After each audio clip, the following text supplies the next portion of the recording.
So good evening, everybody, and a very, very warm welcome. Pan is ready for us. और आज हम हिंदी में सुनेंगे कि Pan क्या बोलने वाला है. Last week, Pan went to the theater. Now suddenly he missed school, and one fine day he gets ready and tells his mama कि मैं तो चला school. तो Pan देखो आगे बढ़ा, Pan देखो आगे बढ़ा, Pan देखो school चला. अब पैन आगे चलता जाए स्कूल उसको नजर ना आए. क्यों? क्योंकि इतने दिन से तो स्कूल गया नहीं, रास्ता भूल गया. फिर किसी ने कहा कि देखो पैन आगे जाना, लेकिन पैन इतना खुश था उसने कुछ नहीं सुना, वो चलता गया. उसने क्या किया? उसने देखा ऊपर नीचे दाएं बाएं, ऊपर नीचे दाएं बाएं. आपको बोलना है मेरे साथ ऊपर नीचे दाएं बाएं, ठीक है? जो सुन रहा है मेरी बात, ऊपर नीचे दाएं बाएं, ऊपर नीचे दाएं बाएं. वो चलता गया लेकिन स्कूल उसको नजर ना आए. अब वो समझ ना पाए. फिर उसने किसी को रोका और कहा मेरा स्कूल देखा क्या तुमने? तो फिर उसने उसको समझाया. फिर पैन आगे चलता जाए. कहाँ देखे? ऊपर नीचे दाएं बाएं. फिर किसी ने उसको रोक कर समझाया, देखो पैन, तुम यूं ही स्कूल जा रहे हो, मास्क लगाओ, ठीक से अपना हाथ साफ करो और नाक के सीट से चले जाओ तो स्कूल मिल जाएगा. तो अब स्कूल आगे जैसे जैसे चलता गया उसको स्कूल नजर आ गया और पैन बहुत बहुत खुश हो गया. ये कहानी मैंने इसलिए सुनाई थी ताकि आप मेरे साथ जुड़ सकें और कहें ऊपर नीचे दाएं बाएं. तो म्यूजिक, रिदम, एक इमेजिनेशन बच्चों के लिए बहुत जरूरी होता है. और इसी की बात करने के लिए we have a very special guest. आज हमारे साथ हिमांशु जुड़े हैं. A very warm welcome Himanshu to you. Thank you so much, Sonia. It's a pleasure to be here. And I have to read one sentence about Himanshu which he sent to me, and it says, I asked him to describe himself, when I said that, can you just send me a small caption about yourself? So he said, an erstwhile architect who started swimming in the arts education space 6 years ago and is still flowing. So the thing is the ability to flow. I think that's the most beautiful part of what you sent me, Himanshu. And I would want you to share this, shift from being an architect to being an art architect for, so many children. So you could share that story with us, please. Thank you so much, Sonia. That was a very beautiful start. I love the whole song, and it reminds me the energy that that I've seen in classrooms with music and movement for all the years that I've worked with children. And in fact, I totally have been into music since my childhood, and especially and theater both. And like whenever someone starts singing a song, and the energy that I get into is crazy. And so yes, this is true that we live with stories around us. And many years ago, a friend of mine, we attended a workshop on storytelling, and then we walked out of the workshop saying that I think we are now started swimming in stories. And this thought came to me. Wow, I mean, never thought that, because we are always flowing and swimming, and that's what performing arts has always taught me, and I'm still learning, and the learning never stops. So my journey, so to speak, I've always loved performing since a very young age. In fact, I've been singing, I've done stage work in school, outside school. I've always just loved the idea of being in an auditorium or a theater, to just get on the stage and have a whole fun. And trust me, more than the final program, I would love the rehearsals, the process. Oh my God, and there's so much excitement in process, creating that production, creating that final outcome. Because once the play is produced, once they think, wow, just go back home, we have school next morning, so all the fun is gone. But the process is something which is very valuable. And I think that is the true jewel that I wanted to really, beam myself with. And I'm still really standing very close to that jewel. And I really want to absorb that light as much as I can, because it's just the process that makes us understand who we are and also makes us understand who we work with, whether it's young people or whether it's older people. So, like definitely my journey was about, I studied architecture and I got into a field of arts and design, and it was very rigorous. And I definitely missed, connecting with myself. I felt that, okay, fine, this is too much of cutthroat corporate work and, like delivering this and that and the other. And I want to just get up from this table and this chair and, start doing something, like what can I do? What can I do? So then I came to a point where I said, okay, this is not for me. So I met a lot of my mentors at that time, and I was almost at the saturation point of jumping from architecture and divorcing it forever. Someone told me that you are meant for education, the kind of person you are. I said, what are you saying? Are you serious? Because I used to literally get dreams of being in the school, and I used to wonder, did I miss an exam or something? Did I not score well? What happened? Why am I seeing dreams of being back in school? And never did I know that, I had to actually come back. And it was science. It was actually, cosmic science, whatever science you can call it as. Because after I left my last job as an architect, I got a call from a friend from nowhere. He just called me. He said, hey, Teach for India schools are doing a project, and they want a facilitator to conduct these book design and arts and puppet film workshops. So they're looking for a facilitator. So I was working for another arts-based organization that collaborated with Teach for India. And I said, "Oh, I've never worked with children. I mean, are you sure?" And I met the director of that company, and it all worked so well. And I still remember that first class I stepped in. 8-year-old girls, tiny little girls, all just totally bubbling here and blossoming and waiting for, oh, this big bhaiya is coming in. And then I had no plan. I didn't know what I'm going to do. And the moment I stepped into the class, I was completely a different person. They made me a different person. And what they made out of me was something I loved. And then there was no looking back. And it was absolutely, I still get goosebumps when I think of those two classes. I used to go in Jahangirpuri in Delhi and in Kanpur. And Sangam Vihar, there's a place in South Delhi. I used to go to schools there. Beautiful experience. I used everything from my knowledge in architecture, in design, in art, in music, in my whole knack for social interaction and research, all of that to build a story with the children together on a human right. And then we start drawing out and setting characters and draw them out and place them. And that was the journey. And then we also do a showcase for the community to show them what story we have. Oh, yes. So what I'm also hearing from you in what you described is that so much of it is to do with the emotional part of what you felt as a person. And it's very interesting how Himanshu was introduced to me. I must share this with the audience. So like I always tell our audience that we are very blessed because we don't go finding people. I think the universe finds them for us. So I was with this young, digital expert I know, and then I was talking to him, and I had some issues with my recordings. And one day he saw one of my clips, and he says, "Hey, why don't you want somebody who does theater and drama?" I said, "No, of course I want. Why do you say I don't want?" And then he introduced Himanshu to me, and that's how we find these wonderful people. And I feel, Himanshu, that at a point like this, now I also wanted to tell the audience, you're now taking care of the art and at the Sri Ram School. If you could just very briefly tell us what you're doing now, and then I'll ask you the next question.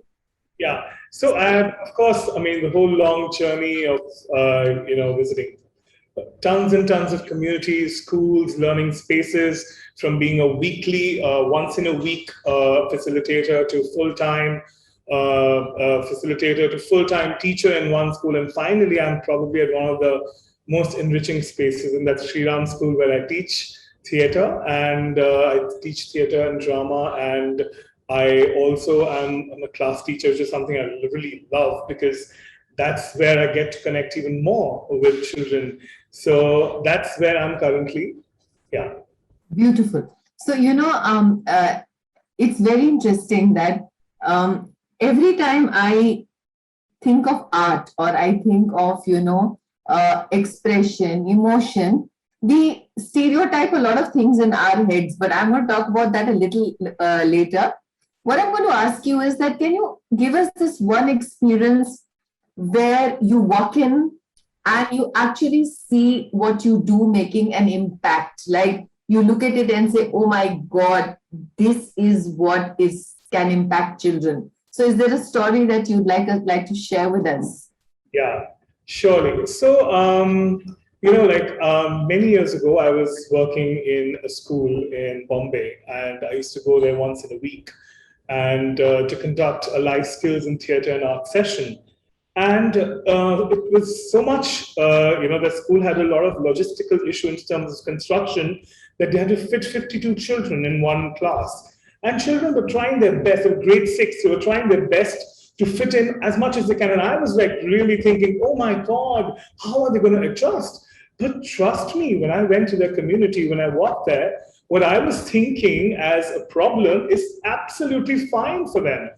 And that was a huge learning for me, maybe they're totally cool with whatever space they have.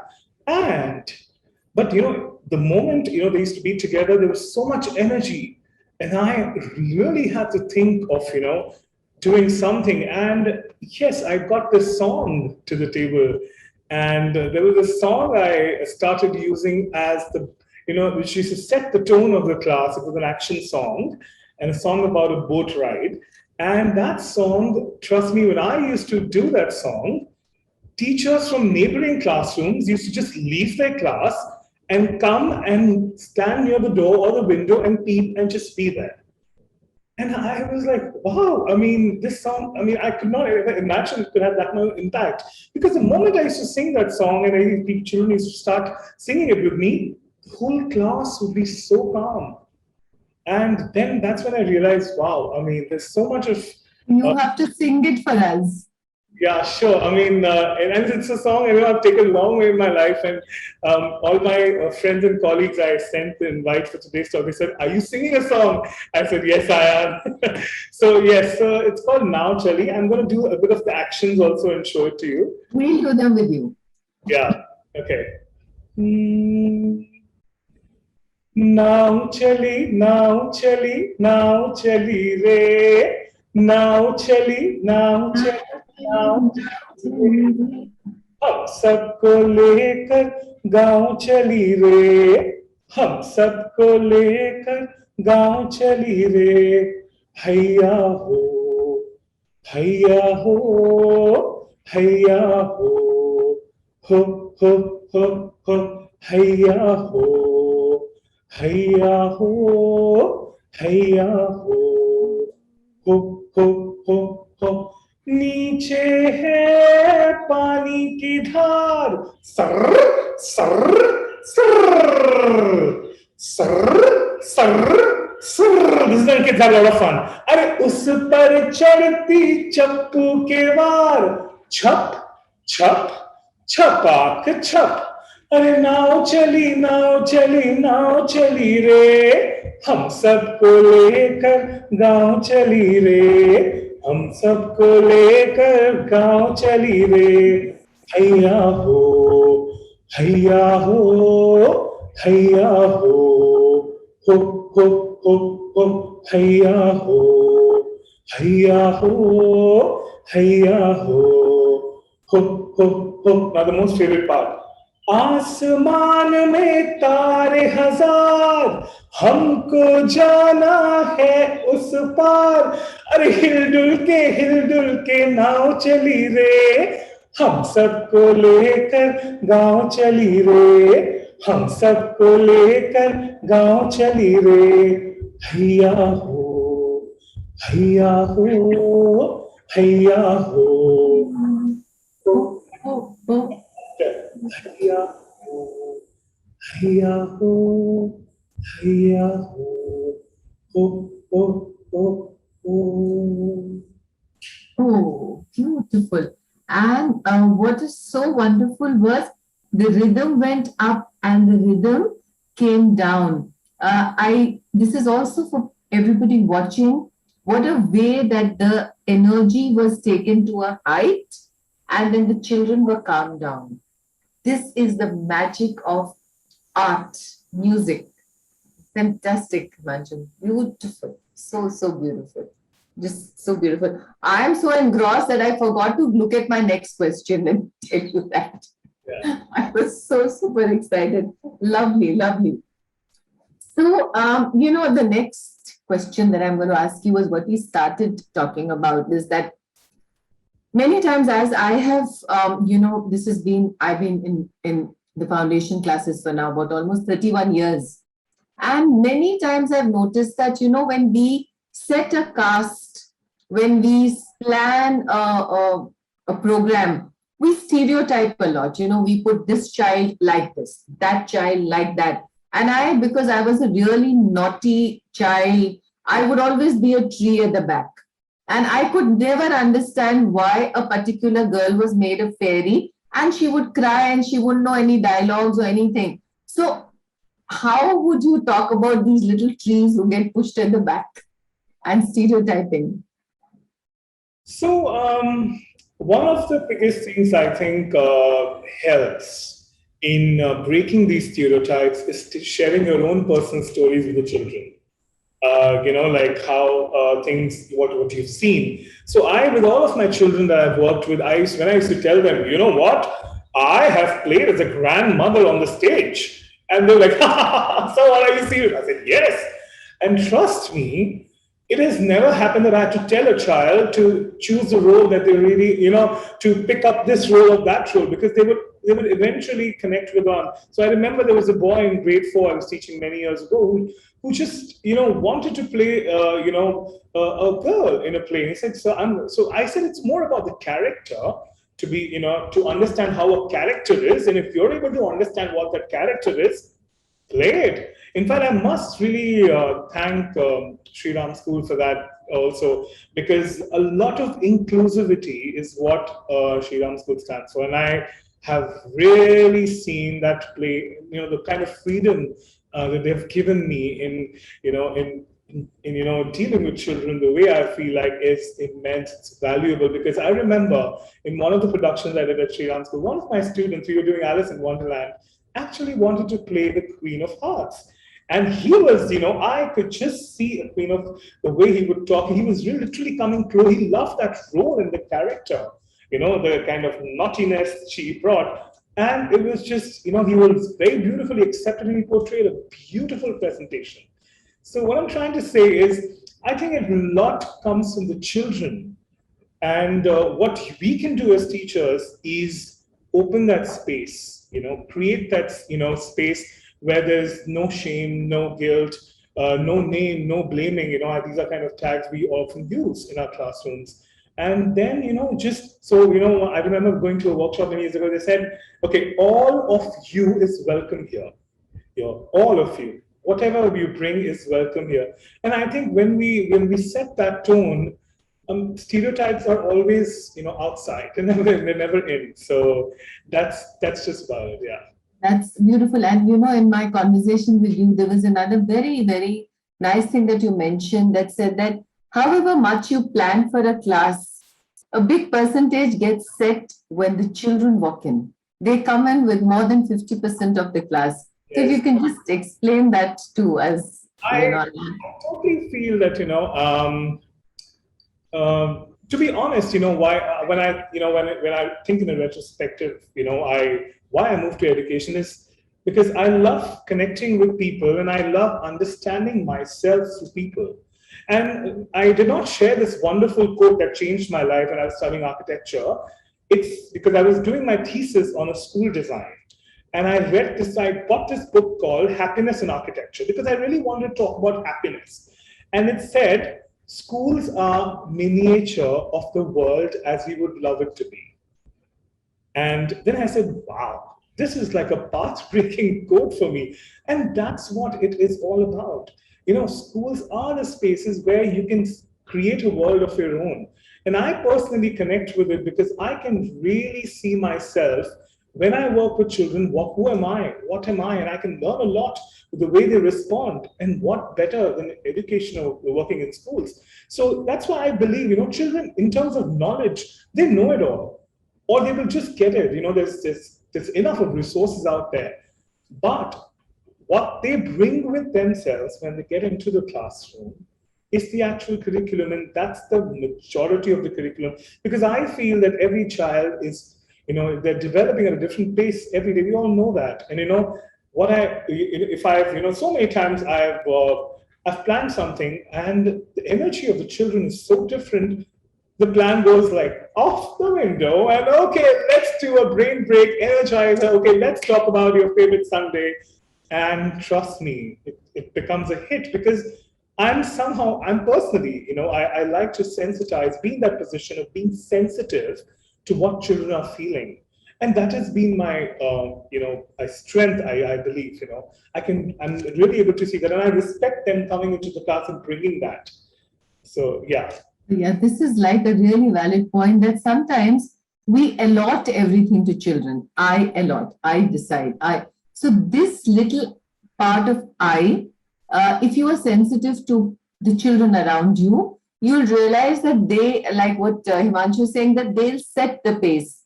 So it's very interesting, Himanshu, that, the NEP says flexible, multifaceted curriculum. That's the first line of the foundation.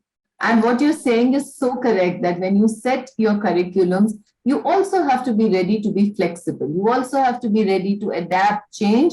So that means in your little bag of treasure, you need to have a lot of backups. Yes, I think for creativity, it's very, I would say that for anything, but specifically for a creative environment, even more, Also, Himanshu, these days we are talking a lot about inclusion. It could be anybody with having, whether it's sensorial, physical, different kinds of, challenges. So have you ever come across any child, any incident where, your creative art or your whole, what you create, this magic has affected the child? Is any story that you could share with us? Yes, of course. I mean, this is a story I can never ever forget because whenever I talk about it, I get goosebumps. So I remember going to a particular school in Mumbai. It's about like 5 years ago, and I used to go once in a week to that class. It was grade 5, and such enthusiastic children. I mean, they always wanted to indulge in all the activities I would do. But there was this one child who was always quiet. Hardly would say anything, would not emote, would not write down anything, would not draw anything, would just stay put. And I gave him that space, And also I remember, many times in my class, because I was a government school, there was a protocol of, conducting investigations with children who have different needs. And then all the other children in the class would react differently from him because they'll see some special treatment is being given to him. He's a special. So glad that that person came so we could have that discussion, and slowly and steadily children started accepting him and making him more inclusive as a part of, we used to do these roles, these dramatic roles and these group performances where, and we used to bring these stories. I really had to understand what that the class is missing in order to unite with this child. And I used to get those stories on board. In fact, one of the stories that I'm going to do today is also about acceptance. And, so what happened was it was the last day of the year, particularly I remember for that academic year. And I had given one exercise to all the children. I said, okay, take a piece of paper, either you draw or you write down or you present your learning in the year. Any one thing that you've really learned कि तुमने क्या सीखा इस पूरे साल में भैया की एक ये इस one week में जो क्लास होती है उसमें क्या सीखा तुमने. And there were many kids who were drawing out, there was, I remember one girl, she actually drew a whole circle of children and me sitting there and doing something with them. And everybody had different ways of expressing. Of course, here important to know is also I'm giving them the freedom to choose the medium, you know. But this boy who I was talking about was just put, he was not doing anything. The paper was blank, so not write anything, was just like this. And I went up to him. I said, okay, what happened? तुमने क्या सीखा होगा ऐसे लोग तुम्हें बनाना नहीं है लिखना नहीं है कोई बात नहीं उसको साइड में रखते हैं अच्छा क्या सीखा तुमने भैया की क्लास में क्या सीखा he was quiet I was quiet and I think a minute or two passed I probed him a little he looked up he looked into my eyes he gave a smile he said hasna sikha and those two words the only two words I ever heard from him in the entire year. And for that moment, I felt, I think I'm in the right place. I mean, I don't want to go from here.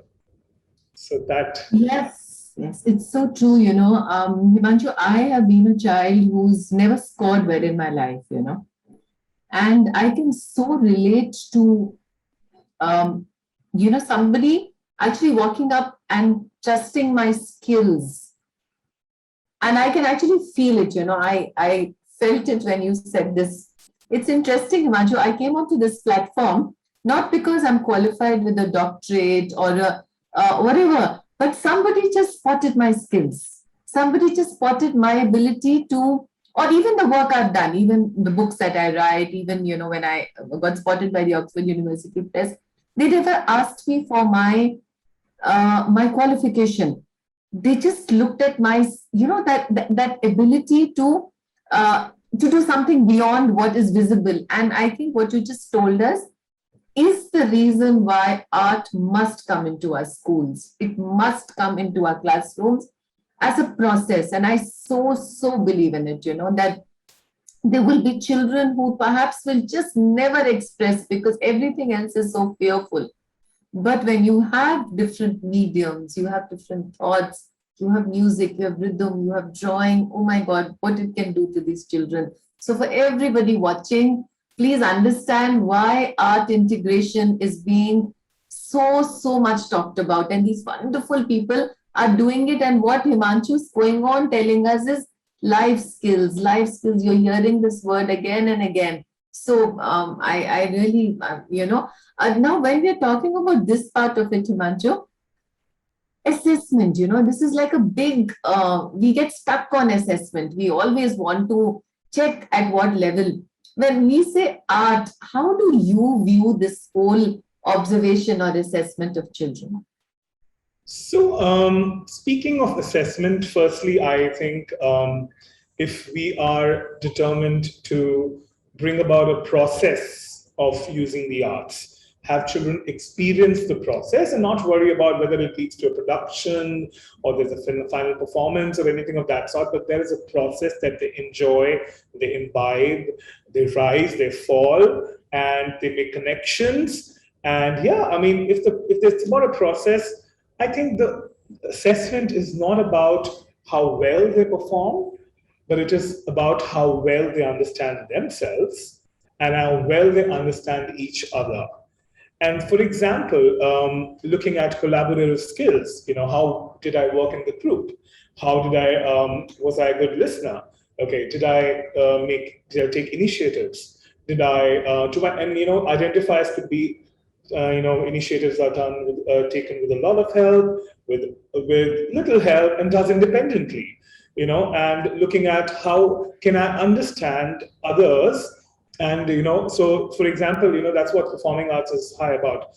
If you ask a child to do a character, perform something, and the audience, I really focus on audience behavior in my classes. And I particularly tell them, I'm assessing your audience behavior because audience, performer and audience, they both are nothing without each other. If the audience is there, the performer is there. If the audience is not, the performer is nothing. So they're very dependent on each other. So respecting each other, is extreme, and we learn that from the performer and audience. And so as an audience, I will be at my place. I'm going to try understanding the character, And understanding the character is also related to empathy.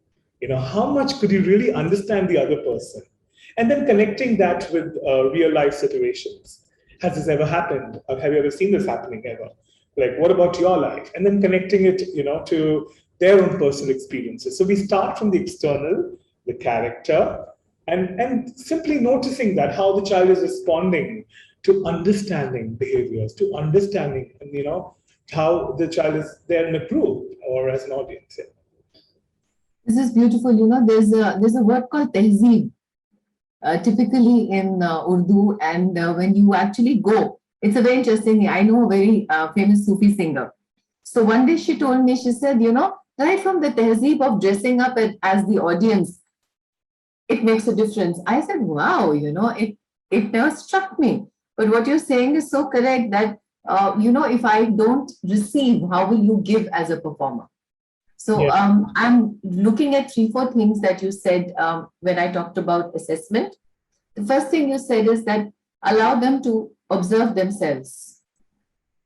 Allow them to observe how they are collaborating with others. We have parents who ring us up and say, Madam, first row mein khada kar dijiye na. And that's, I think, the most common thing. So it should not matter. And the next one I liked was that is the child enjoying the process? Is the child getting excited about the whole, process? Is the child observing little things that are happening? Are they mindful? Are they tripping over the mats and not bothering to pull them straight? Are they standing and waiting for the setup to happen? And I say this, Himanshu, because for me, a play is not what you perform at the end or what you put up at the end. It's always been to the pleasure of watching this process. So I'm very quickly, this is not a part of the design, but I have to tell you this little story.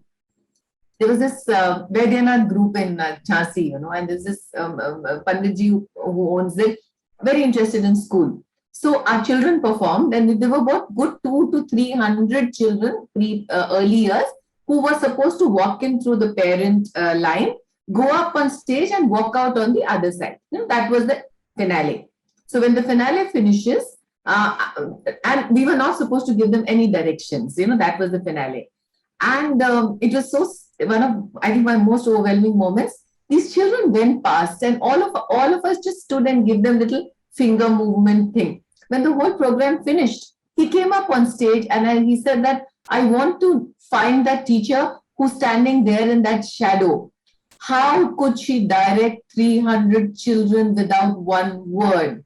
And that day, Himanshu, my head actually went down. He got up from his chair. He said, Beta, I don't have any money, but today you sit on my chair for a little while. And I was like, oh my God. So that's the space I can so associate with what you're saying, right from the heart. Yes. So today you've got me very close to feeling very emotional more than 2 times in the show.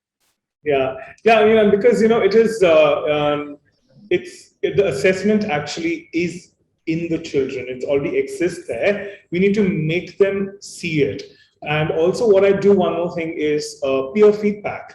They give each other a lot of feedback in anything we do, and that is something where they learn a lot because they learn about their work as well as they learn about others' work, and and also cooperative skills. Really play around there. Oh, yes, beautiful.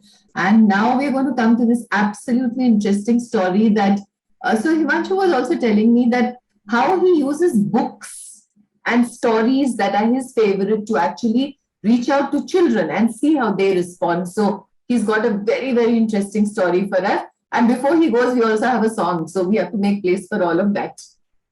Yeah. So, this book is one of my most favorite book. I'm sure you would have seen in the picture, it's Gatila. And this book actually is about a cow who does not accept her color, black, and which is something which is extremely relatable, today in today's times where, and in different pockets, this reality exists.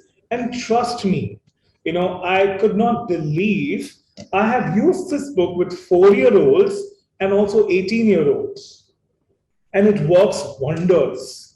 I mean, it's a myth that, it's a children's book. No, it won't work. Not at all. I use it in a different way, but it does work. Wow, It wow. So we must, does. so let's listen to the story from you. Yes. So I'm going to just quickly flip through some pages. So Okay. here. So what I always do when I tell a story is I always tell children to, okay, sit down. I mean, I'm sure everybody does storytelling in their own little capacity, but that's my way. I tell them to sit down and, quickly go through what rules are we going to follow when we, as an audience, because I'm going to present, I'm the performer here, and you're going to listen to me. Okay, and I probe questions in between and ask them, okay, do you know where this place is? Do you know where this is? To get their attention. Okay, since I don't have children here, I would completely go, without any breaks. So, once upon a time, my sister and I lived with my parents in a small village in Goa.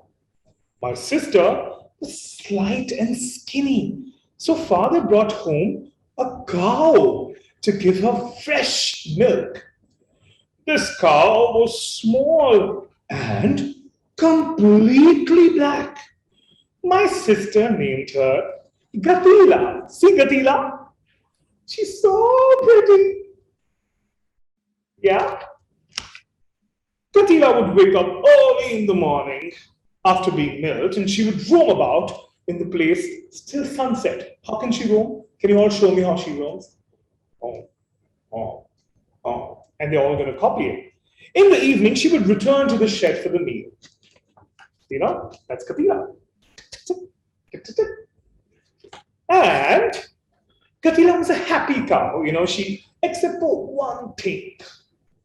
One thing. Why am I a stupid single color?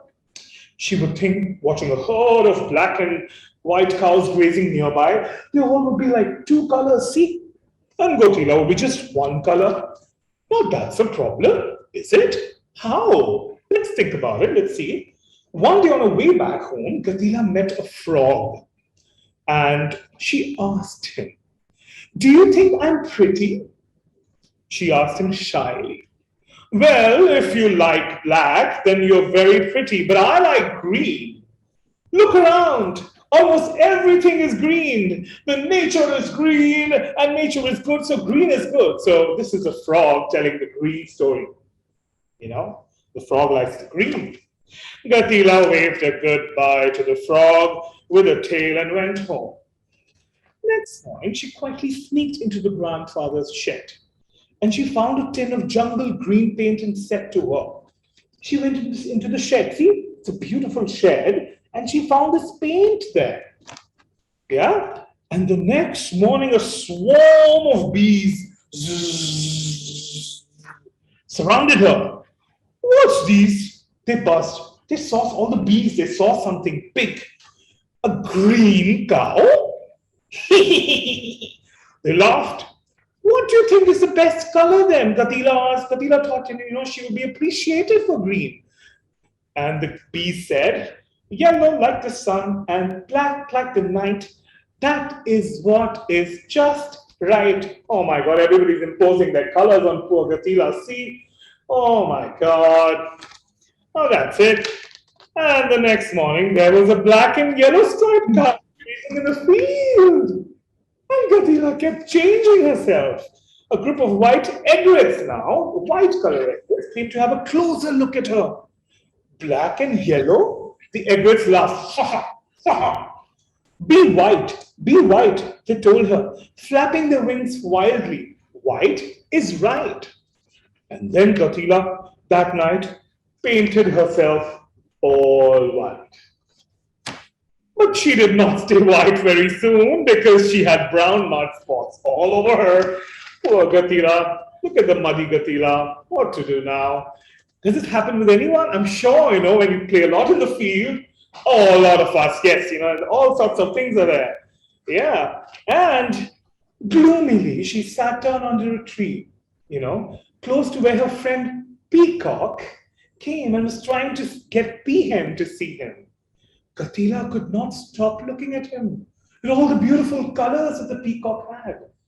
He was royal. She's so beautiful.